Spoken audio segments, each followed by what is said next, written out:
কিরণবালা খাতুন, আপনার সঙ্গে আমার একান্তে কথা বলার দিন আজই শেষ। আপনারও তাই ফিরোজা বেগম। কাল থেকে বিচার সভায় জনসমক্ষে আপনাদের দুজনকেই একই কথার সঠিক উত্তর দিতে হবে। যা কইছি সত্য কইছি, শতবার সহস্রবার জিজ্ঞাসা করলে একই কথা কম। আমিও হুজুর সত্য কথা কইছি, হাজার মানুষের ভিতরেও একই কথা কম। কিরণমালা খাতুন, আপনার অসহায় জীবনের সহায় যে মানুষটা হয়ে উঠেছিলেন তার পরিণতি আপনি ঠিক মন থেকে মেনে নিতে পারছেন না, আর সেই কারণে ওই খুনের দায়টা আপনি নিজের কাঁধে নিতে চাইছেন না, তাই তো? যে কাজটা আমি নিজে করছি এবং যেই কাজের সম্পূর্ণ দায় আমার, তা আমি কেন অন্যের ঘাড়ের উপর চাপাইতে যাবো সেটাই তো বুঝতে পারতেছি না অফিসার। আর তাছাড়া এর ভিতর সহায় অসহায়ের তো কোনো প্রশ্নই ওঠে না। মিছা কথা হুজুর, মিছা কথা কইছে। আচ্ছা কিরণমালা, আপনি কি এ কথা স্বীকার করেন যে কাবুল শেখ খুন হওয়ার রাতে ফিরোজা বেগম তার বাড়িতে এসেছিল? না, আমি যে তার বাসায় গেছি তা তো এই বস্তির মানুষেরা দেখছে, তা করে শুধাইলি তো। আপারে আমি মিথ্যা কথা কইছিলাম। আমি কইছিলাম যে আমি বিশ্ববিদ্যালয় থেকে বেড়াইতে যাইতেছি। আপা আমার সে কথা বিশ্বাস করেন নাই। তিনি সন্দেহ করছিলেন যে আমি কাবুল শেখের বাসায় থাকতে পারি। তার কারণ কাবুল শেখের উপর যে আমার রাগা ছিল তা আপা আগে থেকেই জানতেন। তাই সম্ভবত যদি তিনি সেখানে গিয়ে থাকেন তাহলে তিনি আমার খোঁজে সেখানে গেছিলেন। তার মানে তার সঙ্গে আপনার দেখা হয়েছিল? কে? উত্তর দিন। না। তাহলে কি করে বললেন ফিরোজা বেগমের ওখানে যাওয়ার কথা? তিনি যদি গিয়া থাকেন তাহলে যেই কারণে গেছিলেন সেই কারণটুকু কইলাম। গেলে তো আপনার সঙ্গে দেখা হওয়ার কথা ছিল, কি ছিল? তো মানে আপনার কথা অনুযায়ী আপনি তো সেখানে ছিলেন। আমার কাম তার আগেই শেষ হয়ে গেছিল। তাহলে নদী পাড়ে একত্রে আপনাদের দুজনে দেখা হলো কি করে? আপা আমার বাঁচানোর লিগা আমরা লইয়া দেশে ফিরতে চাইছিলেন, আর তখন আমরা পুলিশের হাতে ধরা পড়ি।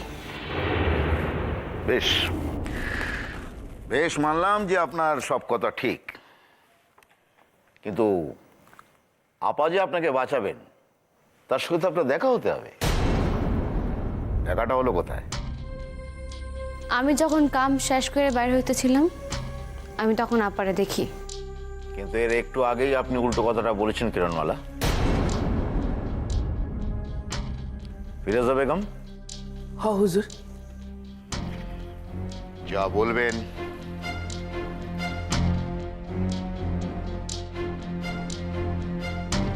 সত্য বলবেন, এই বিশ্বাস আপনার উপর আমার আছে, আর সেই বিশ্বাস থেকে আমি আপনাকে একটা প্রশ্ন করছি। আচ্ছা ফিরোজা বেগম, আদৌ কি সেই রাতে আপনার সঙ্গে কিরণমালা দেখা হয়েছিল? না হুজুর। মিছা কথা। ওই বস্তির সকলে আমার কাবুল শেখের বাসায় থাকতে দেখছে অফিসার। না না, আপনাকে কেউ দেখেনি কিরণমালা। দেখেছে একটা অল্প বয়সীর মেয়ে মানুষকে, যার সঙ্গে কাবুল শেখের শাদী হয়েছিল। সেই আমি।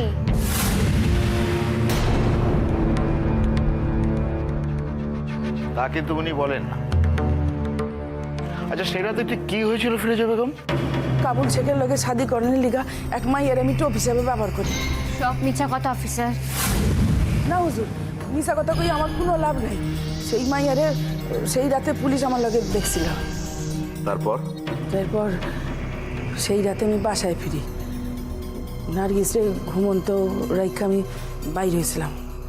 আপা কতগুলি আমার চোখের দিকে তাকাইয়া কন আপা। হ, চোখুর পানে তাকায় তো কতগুলো কইতেছি। সেই দিন রাতে বাসায় ফিরা আমি তোর চক্ষুরে ফাঁকে দিতে পারি নাই। তোর চক্ষুতে ধরা পড়ে গেছিলাম যে আমি কাবুল শেখরে খুন করছি। এরপর তারপর এরপর কিরণমালা আমারে কইছিল চলে না পা পলায় যাই। আসলে মাইয়াটা আমার বড় ভালো আছে তো, ও বুঝতে পারছিল না পালাইতে পারলে আমি ঠিকই পুলিশের হাতে ধরা পড়ে যাবো। আর ধরা পড়লে মানুষ খুনের শাস্তি আমারে পাইতেই হইব। কিন্তু শেষ রক্ষা হইল না, আমরা ধরা পড়ে গেলাম। আপনি কি ভাবছেন আপা? হ্যাঁ, এইভাবে নিজের ঘাড়ে সব দোষ ললে কি আপনি আবার বাঁচাতে পারবেন? না আপা, পারবেন না আপনি। আচ্ছা, নার্গিস কার নাম? আমার নাম নার্গিস হুজুর। আমার স্বামী নার্গিস বইলে ডাকতেন। আমার আব্বাই আমারে ফিরোজা নাম দিয়েছিলেন, আমার স্বামী আমারে নার্গিস বইলেই ডাকতেন। আপা এই কথা সকলেই জানে যে নার্গিস আমার ডাকনাম, আমার আব্বা আমার নাম নার্গিস রাখছিলেন। কিরণমালা, একটা নাম নিয়ে আপনি মিথ্যে কথা বলে যাচ্ছেন। আরে বাবা, আপনার নামটা যদি নার্গিস হতো তাহলে কেউ না কেউ তো সে কথা জানতো। অনেকেই সে কথা জানে অফিসার। না,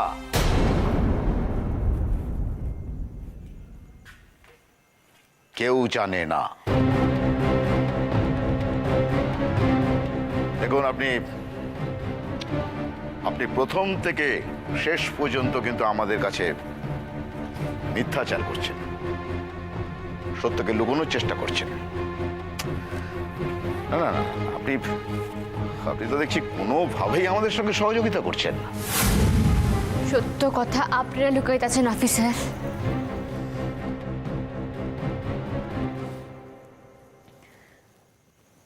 আমি নই। আপনারা মনে মনে খুব ভালো করে জানেন যে সত্য কথাখান আমি কইতেছি, উনি নন। নিজের ঘাড়ে সুদাসুদি দোষ লইয়া আমার কোনো লাভ নাই হুজুর। আমি এইটুক চাই, যে কাম আমি করছি তার দায় জানি অন্য কারোর উপরে না বর্তায়। তার দায় জানি আমার উপরেই থাকে। আমার কারোর দয়ার প্রয়োজন নাই হুজুর। তাছাড়া এপারে না হয় অন্যের দয়া বাঁচলাম, কিন্তু ওই পারে আল্লাহর নিকট গিয়া কার দয়া বাঁচুম কোন? ওই পারে গিয়া তো আমারে কেউ বাঁচাইতে পারবো না হুজুর। আপা, আপা, আপা, এইভাবে অন্যের দয়ায় বাঁচলা আমিও কি আসলে বেঁচে থাকুম? আপা কোন না আমারে এইটুক সম্মান আমারে দিবেন না আপনি? আপা বইন আমারে বাঁচানোর লিগা শেষ পর্যন্ত তুমি মরিয়া হইয়া নিজের ঘরে দোষ লইবা, এ আমি ভাবি নাই তা নয় বইন। তা এ হয় না বইন, এ হয় না।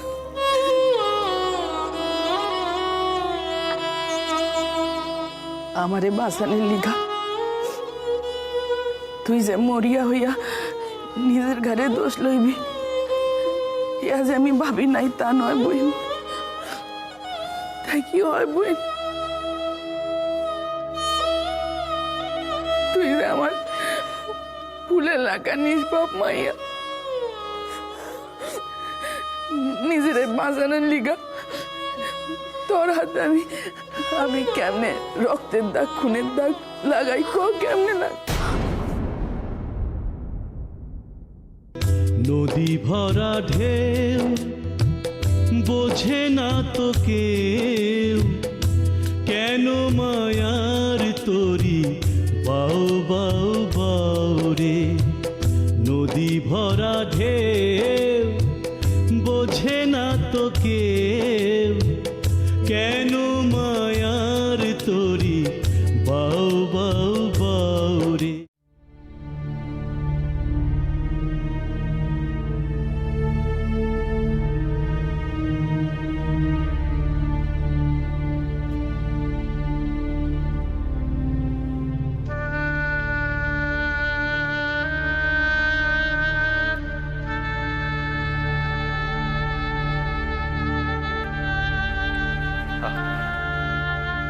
কখন থেকে আপনার লেগে খারাই রয়েছি সূর্য ভাই। সরি নুরুল সাহেব, আমার আইতে একটু দেরি হয়ে গেল। আপনি বুঝতে পারতাছেন না, যার কাছে যাবো সে তো ব্যস্ত মানুষ। এখন এই দেরি হওয়াতে সে যদি আর দেখা না করে তাহলে কি করতো? আমি বুঝতে পারতেছি নুরুল সাহেব, ভুল আমারই ভুল। আচ্ছা, আপনার কি আগ্রহের কোনো ঘাটতি আছে সূর্য ভাই? আমার আগ্রহের ঘাটতি না, আমার তো তাই মনে হইতেছে। দেখেন, কিরণটা আমি ভালোবাসি, আর শুধু ভালোবাসি না, তারে আমি শ্রদ্ধাও করি।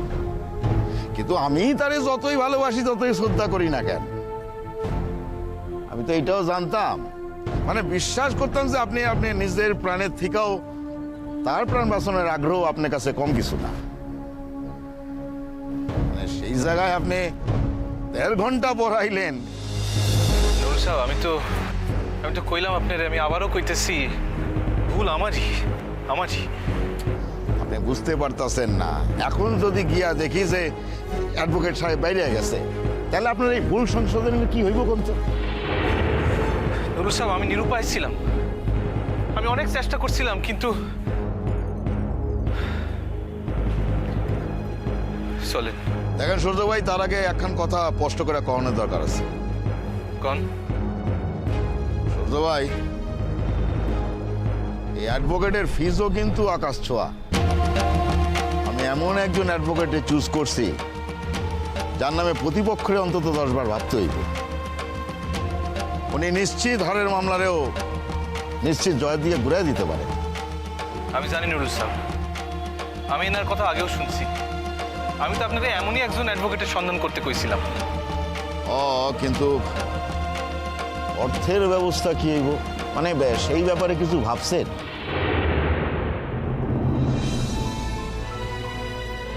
নুরুল সাহেব, আপনারা কি কমু, মানে দেখেন, আমি 6 মাস বিশ্ববিদ্যালয় থেকে কোনো বেতন পাবো না, আর যদি পাইও, আমার সারা মাসের বেতন হয়তো এই অ্যাডভোকেটের 1 দিনের ফিস। তাহলে আপনি কোন ভরসায় এই দামি অ্যাডভোকেটের কাছে আইলেন গন্ধ সূর্য ভাই?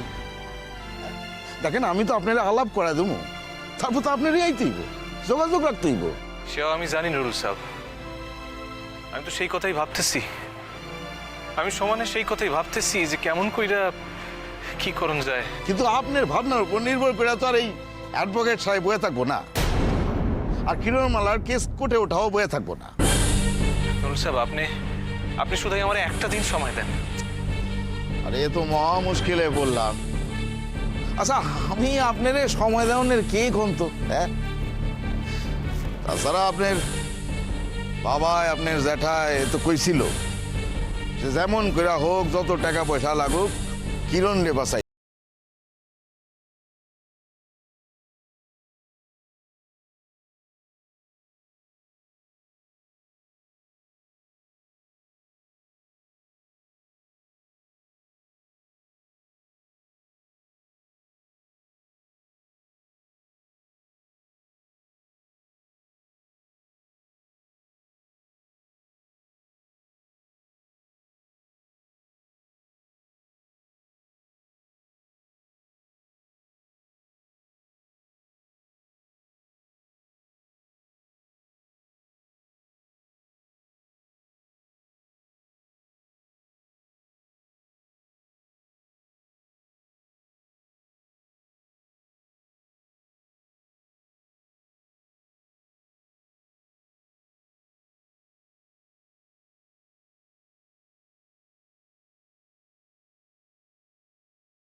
ঠিক আছে, 2-3 দিন আমি সামলাইলাম, কিন্তু এর পর ব্যাস, তাইলে হইব। ওই অর্থের দিকখান আমি ঠিক দেখা নিব, আপনি ভাইবেন না। ঠিক আছে, চলেন ভেতরে চলেন। আচ্ছা।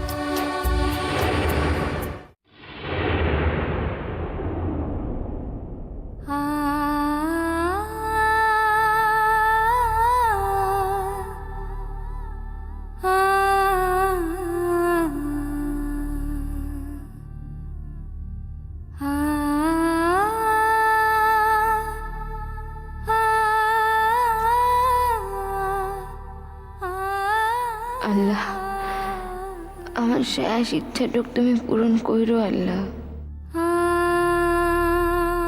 আমি কেউ দয়ায় বাঁচতে চাই না আল্লাহ।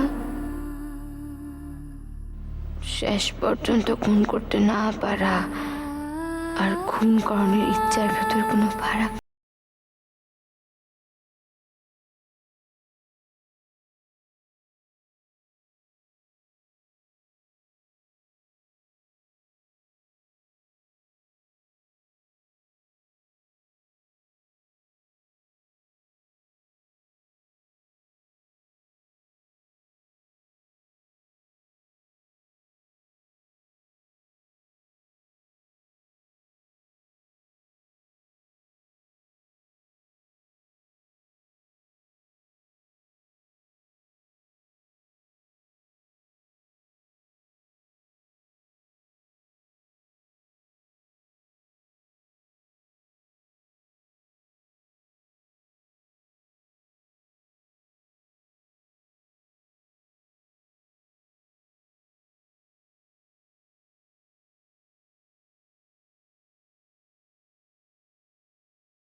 আমার লেখা ঠাকুর সংসার নষ্ট হোক এ তো আমি কোনোদিন চাই না আল্লাহ। আমি তো চাই না এখন আবার তিনি সন্তানের পিতা হইতে যাইতেছেন। মনের মতো কইরা সন্তানরে পালন করণের মাঝখানে আমার লেখা একখান খুনি মাইয়া লেখা আর কি অকুরা মানায় আল্লাহ? মানায় না। আমি না মরলে তারে আমি নিরবিচ্ছিন্ন শান্তি দিতে পারো না আল্লাহ।